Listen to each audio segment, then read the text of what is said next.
It was late 2019 when Jacob Servin was arrested for being a little too drunk in public. What would happen to him between that moment and the moment he would be released from custody is first of all graphic, so discretion is advised.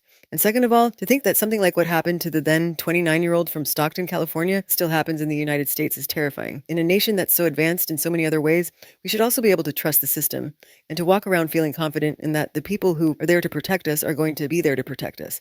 Evidently, this isn't always the case. But at any rate, the footage we're watching right now was taken on the night Mr. Servin was brought into custody at the San Joaquin County Jail. Even in times it may not seem like very much is going on, I still think it's important to see the context within which our upcoming quote-unquote incident took place. So pay attention to the exchanges between Mr. Servin and the guards, as well as to everybody's body language. Since there isn't any audio to these clips, we can try to get some clues about the vibe in the room, if you will, by looking at the nonverbal communication that's taking place.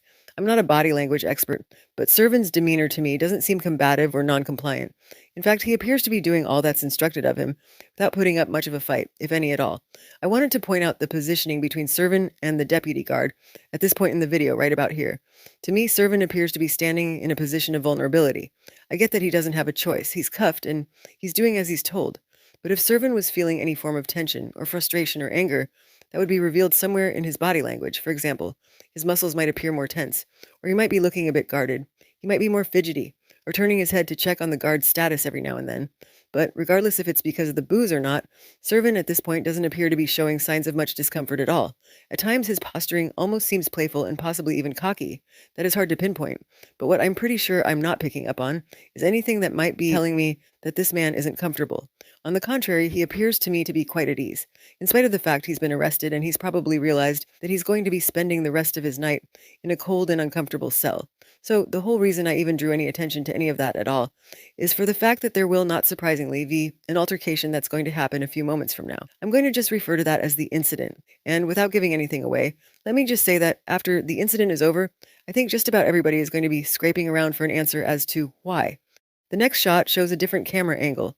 This shows the hallway lined with the holding cells that are used for, I'm guessing, inmates kind of like Jacob Servin. For a while the hall remains empty, but this won't be the case for too long. We can see Mr. Servin come into view, escorted by what appears to be the same two guards we just saw him engaging with in our previous shot. If you look closely at this scene, which itself unfolds rather quickly, things quickly start to look a bit unusual. As Jacob Servin gets quickly ushered off to the cell farthest down the hall, on the left-hand side, we see more guards start to enter into the camera's view. There's nothing coincidental about this. Altogether, we're joined by 3 more deputies. They're all giving each other looks as they start to put on their gloves and eventually follow Servin and our original 2 back to his cell. There's no camera inside of Servin's cell, by the way. And as you're going to eventually come to see, there's probably a reason for this. The remainder of our footage is all shot from this same viewpoint. And while it's unfortunate that we can only see what goes on in the hallway, it's what you're going to see at the very end of this footage that will give you a much bigger clue as to what might have been taking place inside that cell. I'll only give you one hint, but these deputies definitely aren't in there to throw Servin a housewarming party. For time's sake, I've taken the liberty of editing out or else speeding up parts of this footage where there's nothing really going on. If by some chance you're curious to see this video in its pure, raw, and unedited form, without me talking over it, that link will be posted in the description box below. But as far as our story here is concerned, the last thing I want to say is just to pay attention to the video timestamps, especially to these 3 following ones. It's at about 1:08 a.m. that we first see Servin fully disappear inside the cell. Whatever show is going on inside appears to last until approximately 1:15 a.m., which would be a total of about 7 minutes. Up until this point, the deputies could all be observed milling about the hallway, but being especially drawn to Servin's cell, many to assist in whatever was requiring everybody's assistance inside there. Throughout the duration of the aforementioned 7 minutes, we basically get to observe a whole horde of guards as they congregate around the cell.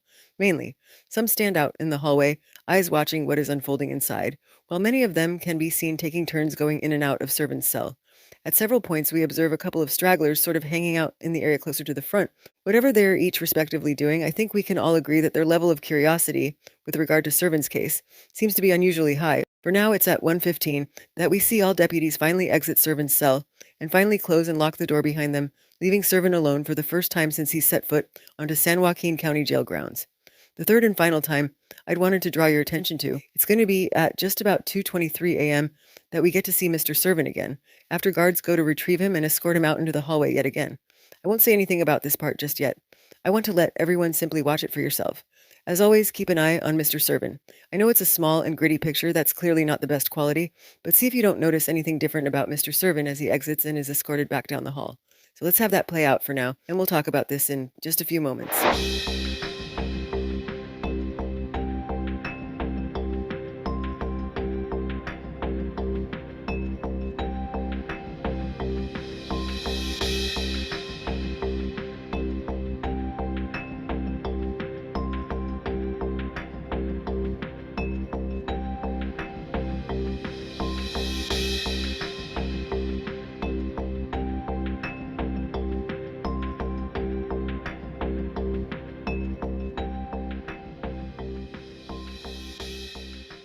As Servin exits the cell, he is practically unrecognizable, especially next to the man we saw first come in.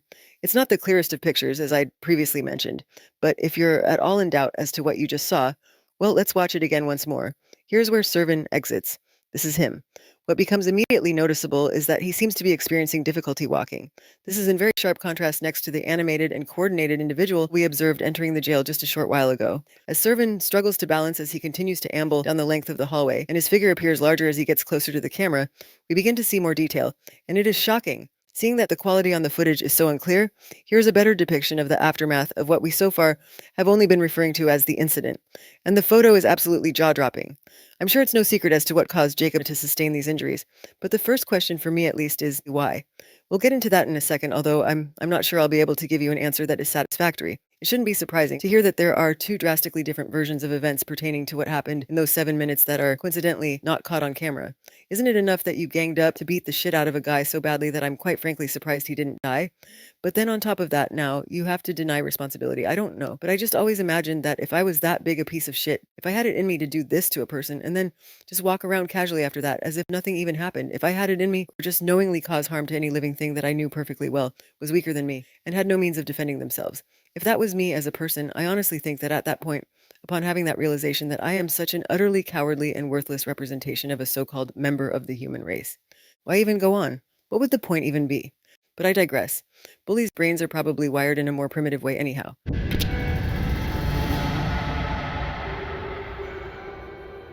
The answer to this question of why is so far from easy.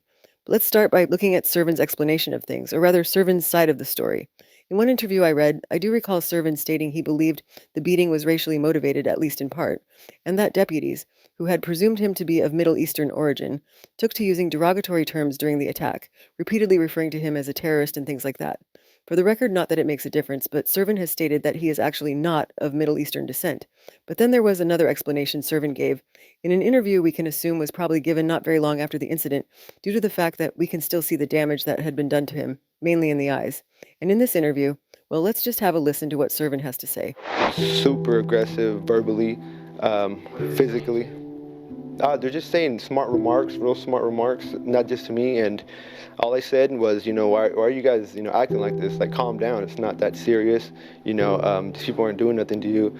Everybody's just chill mode. It's like 1 a.m. Nobody's really being crazy. So I just, for me speaking up, I get this done to me. So that's when they put me in a back room when I got there. And there's 2 witnesses that seen them grab me, take me to a back room by myself, and that's when they beat me. One held my feet down, one held my hands behind my back, and they beat me like that one by one. They suffocated me. They're pulling my neck backwards behind the seat, trying to snap my neck backwards, suffocating me, and this went on for a long period of time. At the end of the day, fact remains that both of these are awful reasons to beat up anybody else.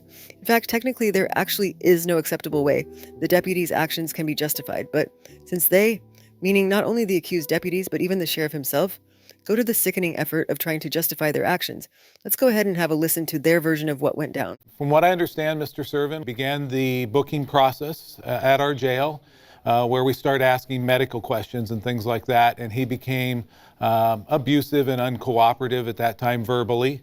And so that happens sometimes with people who are under the influence that come into our jail because of his intoxication on whatever, and they took him over to a private cell where he could calm down.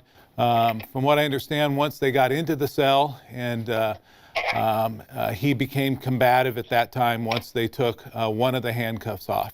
Watching the precise moments which the sheriff is alluding to, We have to ask ourselves, what on earth is he talking about? We just heard him say that at this point, Servin is so under the influence that he starts making statements that are abusive and combative. And yet every second from the moment that Servin enters this jail to the moment he's taken to that cell and beyond are accounted for by the footage.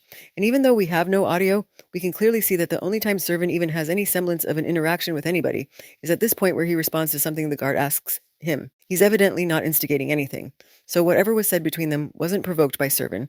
And more importantly, the lack of interruption or change in the fluidity of both subjects' body language makes it highly unlikely that either side, and especially Servin, who as you recall is evidently in the more submissive of the two positions, said anything combative at this point. As for Servin, he even continues to act goofy.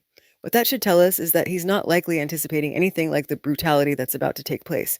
Servin is, as he alluded to in his own interview, in pretty jovial spirits considering the circumstances, and had he said anything at any point during this clip that any guard would have deemed combative, that would have come across in some way somehow. But as we clearly see, nothing else transpires between Servin and any of the other individuals there. After this scene, Mr. Servin is whisked away immediately to the far cell at the end of the hall, and these two scenes I'm about to show you do integrate seamlessly, and never is there any hint of a combative remark like that of which the sheriff speaks. And he grabbed hold of the female officer and refused to let go of her during the fight and tried to drag her to the ground. Bullcrap. I don't know why these deputies made the decision to beat senseless this detainee, but they did make that decision, and it was premeditated too. Because just for starters, look at this guy. Why does he keep doing that? What's he looking at? He keeps looking off into the distance, and it doesn't look normal. He's also seen shuffling his feet in what seems like an antsy and anticipatory manner. And then we've got this. These two video clips set side by side. Both have been matched up according to their timestamps, so you're seeing them both occur, as they did in real life, simultaneously. Observe how no sooner does Servin get escorted out of that booking area that these other deputies he's never even said one word to before are already putting on their gloves. They're throwing each other knowing looks and nods, and then without a word of verbal communication between them, they all just file away to Servin's cell simultaneously like automatons. So either they're really good at seeing into the future, or else they already knew that something was planned to go down inside that far corner cell. To make a long story short, it is really hard to look at these surveillance clips and not conclude that this shit was premeditated. Furthermore, nothing of what occurs on this footage fits the sheriff's version of events at all. As far as that original accusation of Mr. Servin being this drunk and combative individual, there is physically not any time for that to happen before these deputies decide, as evidenced by the fact they're all just seen dutifully shuffling away right behind an oblivious Mr. Servin to put on their gloves and ready up to inflict some damage. He kicked several other officers in the chest and other parts of their body. The fight went on for an extended amount of time, which is unusual. And our sergeant, the supervisor, arrived on scene and began taking control of the situation and directing officers on what they should do. And after numerous minutes of a fight in a jail where the officers were covered in blood and everyone was exhausted, they were finally, after numerous attempts, able to extradite themselves from the cell and get the door closed. So it sounds like these deputies were really fighting for their lives for a long time inside that cell. Sheriff says they were barely even lucky to make it out alive. First of all, does this look to anyone as if the guards were having any difficulty breaking free from Servin's grasp long enough to be able to close the door, as the sheriff pretty much makes it sound? Because to me it looks like they've been standing there with the door wide open, free to walk away at any time for the entire duration of this incident. Oh well, I guess we all make mistakes. I'm more curious anyway to check out these bloody deputies the sheriff was talking about in his interview with ABC. Let's take a look and see what he was talking about with this clip that shows the guards as they all leave Servin's cell for the first time. Let's see, any blood here? No? How about this guy? No? This next guy? No? Well, this is odd. Oh hey, is this that female deputy the sheriff said that Jacob Serna managed to rough up pretty badly? She must have some pretty bad injuries. Oh, I guess not. What about the two other deputies he supposedly attacked? You know, maybe it's just me, but the only person who looks like they have any blood or injuries on them following this quote-unquote fight is Mr. Servin himself. Didn't it ever cross the sheriff's mind, while he's doing all this talking, that people are going to realize this? Or that they're going to notice the discrepancies between his story and reality? You know, when you look at these pictures, they're pretty disturbing, pretty shocking. I know you've been in law enforcement for many, many years. Would you term what happened as excessive force against your own officers here? You know, I would not at this time term it either way. That's why we do investigations. Interestingly enough, when asked pretty much the same question, the district attorney gives more or less the same demented answer, which is that the question of whether excessive force was used or not would need to be determined by an investigation. What total horsepucky! How can anyone seriously not realize that you don't need an investigation to tell you whether or not the injuries depicted in photographs, such as these, were excessive in the unlikely event of a self-defense situation? In addition to not being able to tell by these photos whether or not his crew used excessive force in their dealings with Mr. Servin, the sheriff also makes the following jarring statement.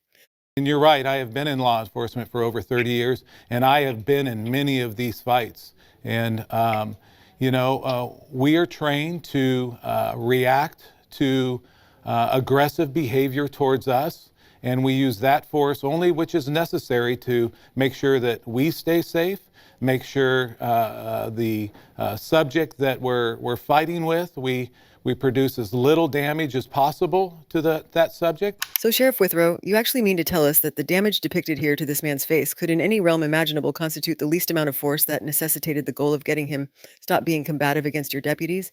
How stupid does this man take us to be? I hope I don't really have to explain this, but for the sake of thoroughness, here's what we're looking at in a nutshell. We've got an inmate who, by the sheriff's own accord, is so inebriated that he's lost a great deal of his faculties.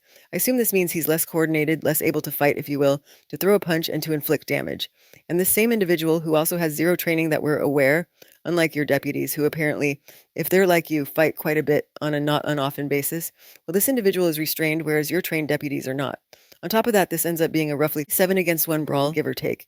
You mean to tell me with a straight face that it took doing this to the man in order for your deputies to just barely be able to make it out the door still in one piece? For the record, this so-called fight, as the sheriff calls it, even though it truly was just more or less a beatdown, plain and simple, lasted for the duration of approximately 7 minutes. It may not sound like much at first, but try to stop all that you're doing and just sit there. Literally try watching the clock for 7 minutes. About 5 minutes in, imagine that this whole time, without any reprieve that I'm aware of, you've just had guys and girls take turns just pummeling you and pummeling you. At the risk of stating the obvious, this extent of damage doesn't result out of mere self-defense. It doesn't result because you tried to inflict the absolute minimum amount of damage that you could in order to get somebody off of you.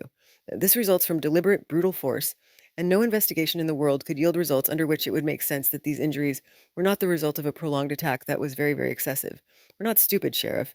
If Servin had indeed, upon entering that cell, just suddenly out of the blue, he'd undergone a complete 180 shift in mood and temperament and decided to physically attack 3 deputies just like that, the minimal amount of force required to put that all to an end would have barely left a scratch on the man, if that. And I don't want to keep on beating a dead horse here, but don't forget how we saw with our own eyes, as every last one of these supposedly helpless deputies walked away from the matter, literally and figuratively, unscathed. If they behaved properly, well then we will credit them with doing their job, and if anyone did something that they were not supposed to do, then they will be held accountable for that. What's sad is that at the end of the day, after all investigations were completed, no criminal charges were ever brought up against any of the individuals involved in the beating, and perhaps not surprisingly, the sheriff decided there was no need to reprimand anybody either. What's terrible about this outcome isn't solely that the victim, or victims, don't get to feel that sense of justice, but it also teaches the Neanderthals that did this that they can keep doing this to people and that they can get away with it. On a brighter note, Jacob Servin has since had a son of his own, Jacob Jr., whom he appears utterly devoted to. He also appears to have become an active voice in matters pertaining to justice and civil rights. The last thing I was able to gather about Servin's own battle for justice against the guards who mistreated him so badly, unless I'm mistaken, a federal civil suit at the moment of this writing still pens. His behavior in our facility led to this, but we don't hold grudges or anything like this on this. We are here to take care of people, not to hurt people. If you thought that was brutal, you're really going to want to check out some of these here other videos. Go on, give it a try, and just click one of them links right here below. You're going to love it.